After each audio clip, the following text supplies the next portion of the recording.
Small group of people tried to smuggle something very, very bad into the US through a small port in western/southwestern Alaska in 2005. This has never been declassified or reported on. Homeland Security and a couple of other government branches/spooky organizations had a couple of players involved in stopping it. I've got a pretty good feeling about what it was. Practically a kid, but I was a fringe part of the efforts to corral and prevent it from being moved any further into the country. But as more time has gone on, I feel like I'm living in an alternate timeline. They didn't tell me much then. I kept my mouth shut, and then I never saw any of the people involved in it ever again. Kind of created this hole of a disconnect in me for the rest of my life. Not a depression, but this bitter anger that there is almost definitely more under the surface of the government and world that I will never see again. And I don't know what the fuck I was even doing out there. I saw the movie Tenet on HBO a couple of nights ago, and now I feel like I'm one of the grunt soldiers in the climax fight who only knew 1% of the ridiculous physics and realities of what the situation was, knowledge divided. And wondering if it was just military or the government, or another government was doing some bullshit experimentation with something we don't understand and we had to lock it down. I mean, I'm not talking HARP or any of that kind of conspiracy content. Something completely off the books, an unknown.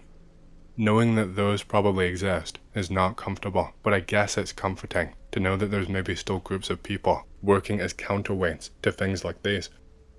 Not really asking a question here, but felt like getting that off of my chest. I mean, the obvious and easy answer is that it was some kind of nuclear device.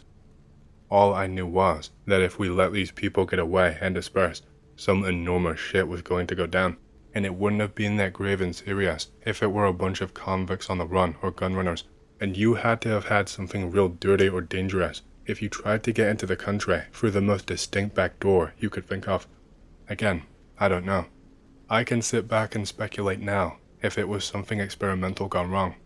Bioterror, plain terror, I don't know. I never saw anything physical.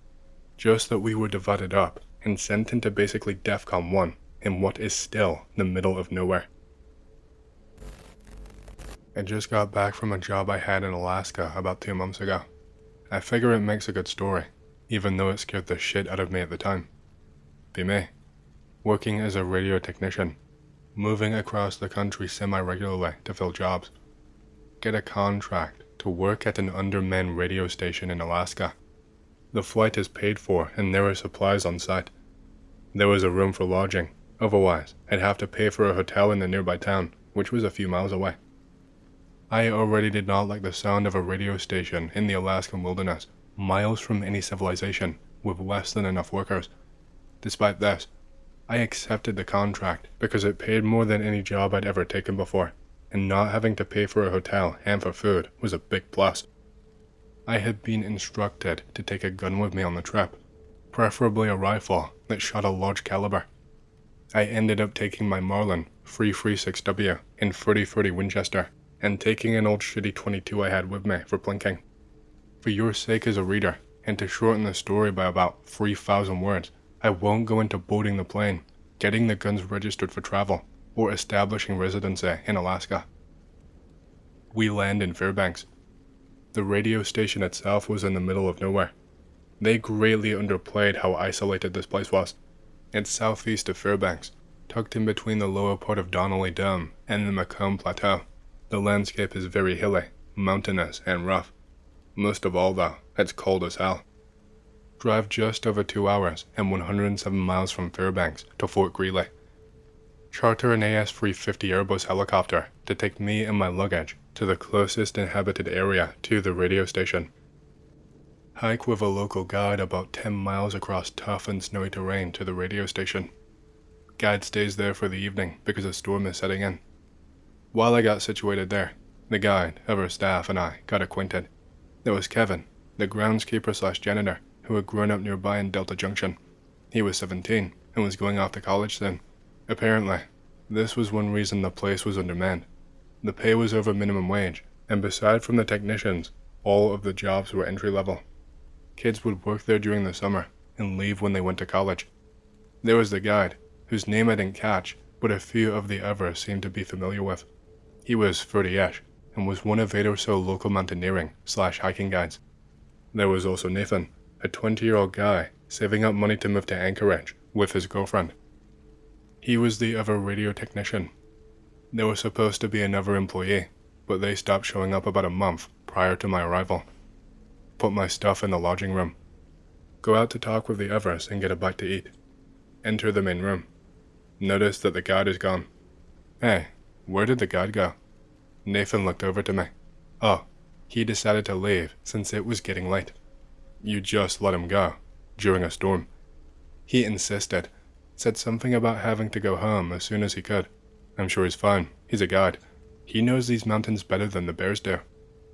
I wasn't totally okay with this, but I decided Nathan was right and to not make an argument out of it. It bugged me from the beginning that a guide as knowledgeable as he was would just up and leave in a hurry during a storm. The bad news came about a week later. I had been doing my job as I normally would anywhere else, just with heavier clothing and occasional trips outside to restart the heater located in a mini shed near the station. The bad news, as you might guess, was about the guide. He had been found half a mile from the start of the trail leading up to the station. He had been partially eaten, but it was unclear by what or how exactly he died. This spooked us enough that Kevin asked me and Nathan to teach him how to load, fire, and maintain a gun just in case. We spent a few evenings going over basics. I let him carry around my shitty 22 as well. We all started carrying guns with us when we had to go outside and just around the station in general. Nathan had brought his 20 gauge M2 Benelli. It didn't completely ease the tension, but it made us feel safer. We got faxed a document saying that an officer would come up to talk with us about the guide's death. A week passed, then another, repeating this process. It had eventually been 4 weeks and some days since the officer was supposed to be here. We weren't supposed to use the radio equipment for anything besides broadcasting the intended content, but we figured this was important enough to bend the rules. We got in contact with a local police station. Apparently, they could not locate the guide to assist an officer up to the station. They had sent one officer, but he had not reported back. They said that a blizzard was moving in, and he would be here within days. We told them that we knew about the guide before his death over the radio. They instructed us to stay put and wait out the storm. They told us to keep an open channel with them for as long as possible.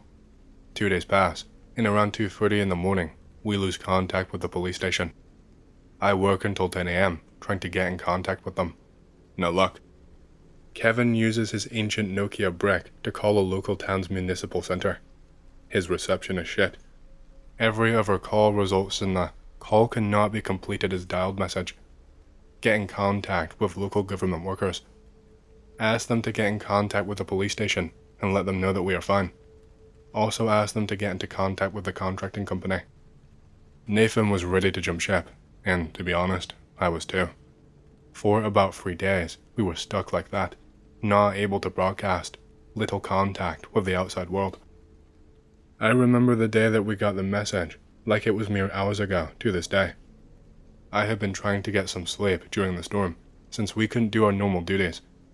I was shaken awake by Nathan, who told me to get up and come with him. When I finally came to my senses, I saw why he was so worried. The power was off, not just the heat, the power. I get up and come into the main room where Kevin is sitting, wrapped in 2 heavy blankets and a puffy jacket. He has the 22 on the table and visibly loaded. What's going on? I asked. Power went out a few minutes ago. We heard something outside too. I loaded your rifle for you. My Marlin was sitting on the table, next to a box of 30-30. What did you hear? Scraping. It sounded like something was trying to claw itself inside. Probably just an animal. I'll go out and get the heater running. I went to the door with my rifle in hand. Open door. Snow falls into the doorway, and the door is slammed back closed by the wind. Fuck. We decided to wait out the storm the best we could, but we had to get warmer. Nathan and Kevin tried to start a fire while I gathered blankets, jackets, or any cloth or tarp I could. I found about 5 blankets in total, as well as a few towels and a tarp. We huddled around the small fire, and about 4 hours later, the power returned. We assumed that this meant that the storm died down a little, so once again, I made my way to the door with my rifle. I opened it, and a bit of snow fell in, but the door wasn't blown shut immediately. I walked out, trudging through multiple feet of snow. By the time I got to the shed, I was out of breath. I swung open the door to find the heater already running. Fuck, all that for nothing. I am halfway back to the station when I feel it. That horrible sensation of being watched. I ran towards the station. As I neared the station, I picked up on a horrible smell. A musky smell, like a dog's hot breath. I bumbled in the door. What the fuck is that smell? I asked. I slammed the door shut. I don't smell anything. I opened the door. It must be out here then, come smell it. Dude, close the door, it's The smell drafted into the station and cut off his sentence. Nathan and Kevin began coughing and gagging. I closed the door, thinking it would help. The air felt thick, like physically heavier than air is supposed to be. I began gagging uncontrollably. After about a minute of hell, it finally subsided as the ventilation system filtered it out. It lingered for days and never really went away entirely. We checked back with the people Kevin had called. No luck getting in contact with the contracting company. They did help us establish a connection with the police station though. They said that the officer they sent up was still not back and presumed lost in the storm. We requested help to get out of there. We still had enough food and water for another 2 months. We asked about the possibility of a search and rescue team coming to get us. We only received a one-word response: unlikely. We packed our stuff by the door and got ready to sleep for the night. That night, I woke up with a harsh chill going through my body. I opened my eyes to see that there was snow everywhere. On the floor, on my bed, on me, all over the room. The door to the room was open, which I distinctly remember closing. I got up and ran out into the main room. The front door was wide open, and I noticed that one of our packs was gone. I knew it was Kevin's because his was closest to the door. My pack, which was next to Kevin's, had a large tear down the middle. It was a rough and uneven tear about the size of a bear's paw. There was some sticky black residue on the bag as well, which smelled like rot and musk combined, in a horrible symphony of odors. I slammed the door shut and turned on the lights. I went to wake up Nathan and Kevin. Nathan woke up instantly when I shook him awake, but Kevin's eyes were frozen shut. We spent the morning putting hot water on his eyes and eventually got them open. He could see for the most part, but he complained of his eyes being freezing cold to the point of pain, despite the rest of his body being warm, even hours after they had been open and warmed up. The next 2 days were pretty uneventful. Eventually, a team consisting of a police officer and 2 local mountaineering specialists came to pick us up. We were hesitant to tell them about the weird things that had happened to us, but eventually, they inquired about our time there and we told them. They said that they get reports like that from people working at the station fairly often. They told us that they had never really had any reason to go up there and that it was just some kids getting spooked by their own shadow, but that this was the worst it had ever been. Even after we left that place, the whole ordeal was not entirely over. We of course had to speak to the police about everything, mostly about the missing people, but they wanted to know everything else as well. We ended up staying there for another month because of the police investigation, and because we had technically breached our contract with the contracting company and the broadcasting company. The contractors dropped all charges, and we and the broadcasting company settled out of court. Even after coming home, some weird things go on that are directly related to this whole thing. If I ever tell the story, whether that be online or in person, my dogs always act up if they are with me. Even when I'm not home, my neighbors, without fail, tell me that my dogs make a ton of noise. This could be a coincidence or them trying to spook me, but I guess anything is a possibility. This is a story from my childhood. We village kids were always hungry for adventure. We'd explored every place nearby, and even those that felt far away, riding our beat-up bikes to the next village or tearing down forest paths just to find something new was normal for us. We'd heard rumors that deep in the woods near the highway, there was an old settlement. We'd been there before, but we never really knew the history. As it turns out, Back in the time of Peter the Great, a group of old believers had lived there. There was a whole monastery. When soldiers came, the monks set themselves on fire rather than surrender. All that remained were 5 graves, the founders, and a chapel with a holy spring. A regular village cemetery had since been built nearby. So what? We were just going to ignore it for the next 12 years? Of course not. The next day, we set out. Easy. Through the forest, across the railroad tracks, past a field and the highway, and we were in the next village. There was the cemetery. Deeper into the forest was the river, and, beyond it, the old chapel. No bridge, of course. We would have to wade through. It had rained recently, the water was freezing, and we were too lazy to roll up our pants, but we did it anyway. That would have been the end of the story, until that night by the campfire. We were swapping ghost stories when Misha said, "What if we spent the night here?" Everyone was instantly on board. We started making a plan to sneak out to no test once our parents were asleep. We waited about 3 days for dry weather. During that time, we fixed up our bikes so they wouldn't break down, gathered supplies, and picked a night to go. Every day felt like Christmas Eve, full of excitement and nerves.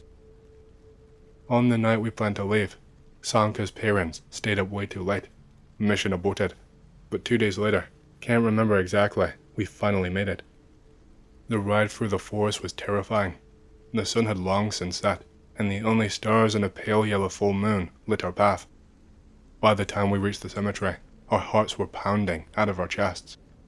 We stashed our bikes behind a hill and covered them with branches before crossing the cold river once more.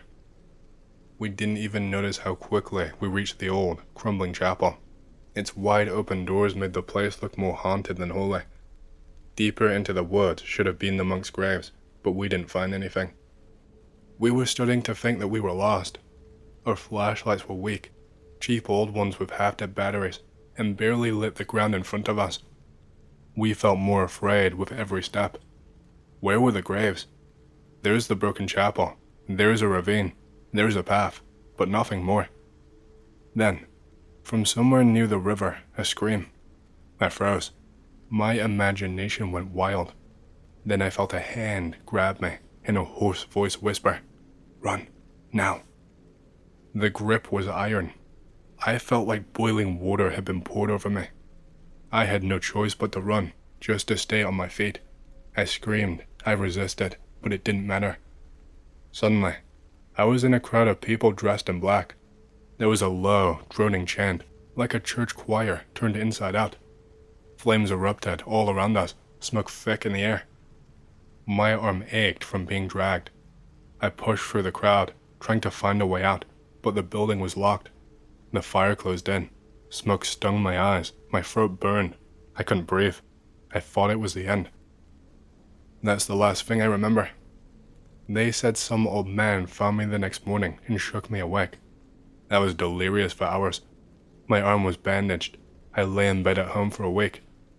When I finally got out, I found out what happened to the others. They'd all gotten burns. Misha had twisted his ankle. What was that? We asked each other again and again. Our childhood minds added more and more to the mystery. Maybe now we could blame it on an overactive imagination. But the scar on my arm stayed with me.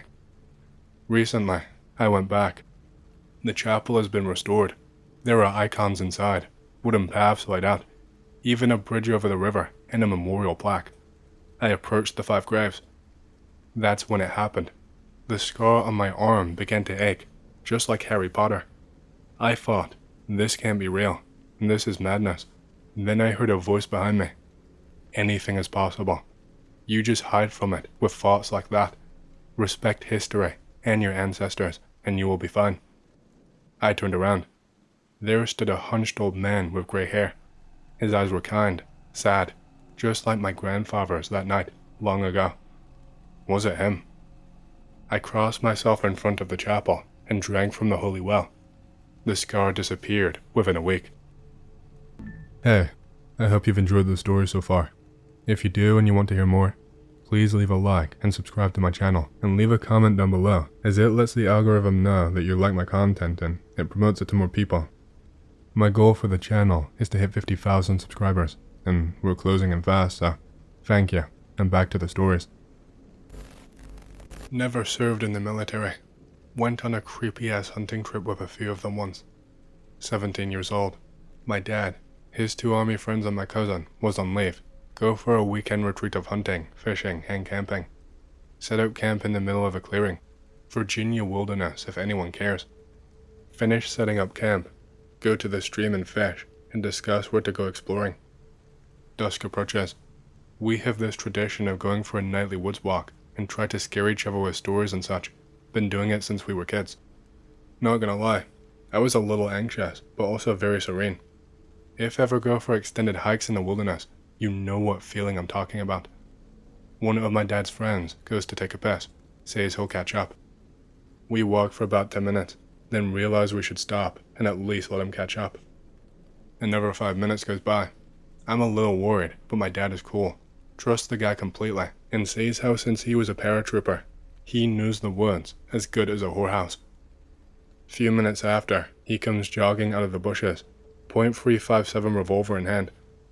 Says he was pissing, and got the sense he wasn't alone. After he stopped, he waited, and sure enough, heard something in the leaves around him, circling him. Well, what was it? A bear? Mountain lion? Not sure. But if it was the biggest one living in these goddamn hills. Worried it might have followed him, so we head back to camp and don't see or hear anything. But get the "you're in my house now bitch" vibe all the way back. Next morning, we decide to go exploring, with a few guns just in case. See nothing odd, until we get within a half a mile of the trail that we walked last night. Didn't want to get too close, but we were also curious. Get the same being watched feeling again. Then after a few minutes, find the corpse of some animal. Whatever killed it absolutely fucked it up. The jaw/head was broken, disemboweled, limbs missing and scattered. Keep going north, finding dried blood splatter along the way. At the end of the tree line, after a bit of clearing, is a cave with some trees that at first glance appear to have fallen down around it. Friend's dad is like, "Hey Anon, go in it." I'm surrounded by gruff older military guys, and being the runt, I had to prove myself. Creep towards it. Every step I realize this is probably a mistake, but I can't jump out. Get right in front of the cave. The trees in front appear to have been broken down like camouflage, because all the others around it are fine. Get that natural instinct telling you to just not do something, telling me not to set foot in that cave. Pick up a few rocks and start pelting them in there. Hear and see something kind of big shuffling around back there. Raise my rifle, but I am convinced if I turn to run, it'll bite my ass. Fire a quick round off, followed by the weirdest, deep guttural moan/roar I've ever heard. I've heard all kinds of animals in the forest, and this didn't sound like any of them. If anything, it sounded like a messed up audio recording of a bunch of them, and that raptor from Jurassic Park. Anon, back up to us now. Look behind and see all of them, rifles raised. Grown-ass military men. Guys who have seen combat and probably killed people, are looking pale and scared shitless, which scares the shit out of me. Run back. Feels like I have sand in my legs, and I can't move fast enough, like in a bad dream. We get in a single file, don't say anything, and fast walk back to camp. Each of us head around in the chamber. Something was definitely following us. When you're that scared, your adrenaline gives you superpowers, and you hear, see, and smell things like you wouldn't believe. See a big silhouette about 30 yards away, taking big strides alongside us, and then past us. If I hadn't been looking that way, I would have missed it. Heart skips into my throat. Try to tell my cousin, but he is like, "Just keep going forward, forget it," in a panicky voice. Start tossing shit into the trucks in no particular order. One of the guys took it upon himself to stand guard, and just sort of marches around with a rifle. Get everything accounted for. Jump into the cars like clowns at a circus, and go down a 30-mile-per-hour road, doing 60. Get to our favorite diner that we usually go to at the end of the trips. Order lunch, and sit silently. I get up to use the bathroom. See my dad and the friend that dared me to go into the cave, out by the car. Dad is chewing his ass out for doing that, and then says that we don't say shit about this for the rest of the day, and especially not to the wives. drive home. My cousin falls asleep. I pretend to, but really, listen to them quietly mumble about it, because of course, they are not going to not talk about it. Go around, and say they've always heard rumors about stuff like this, but thought it was bullshit. Never go back to that spot again.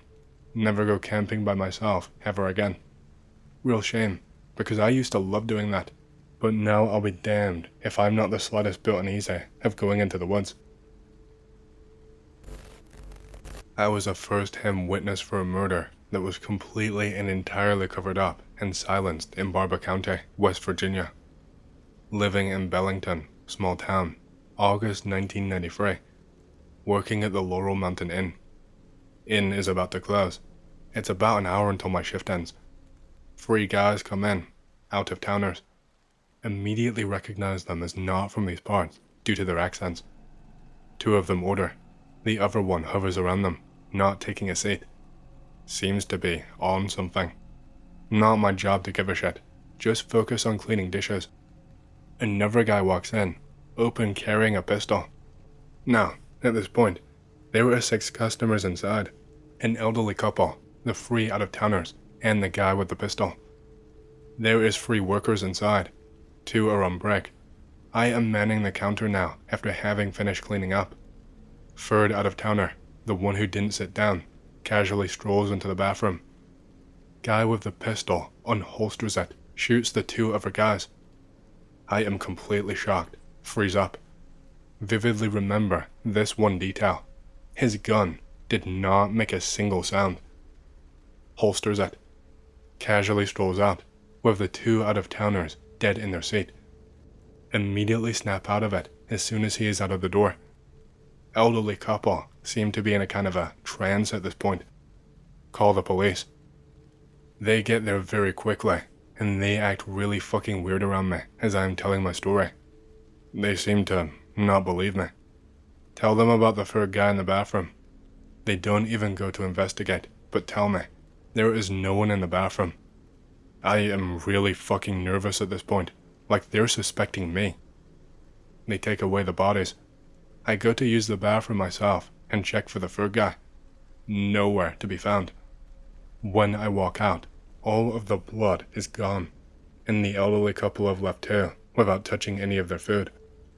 I contacted the police again the next day to ask about the situation, because it didn't sit right with me. I was told by the operator of the non-emergency line, rather matter-of-factly, that there were no records of a murder in the Laurel Mountain Inn.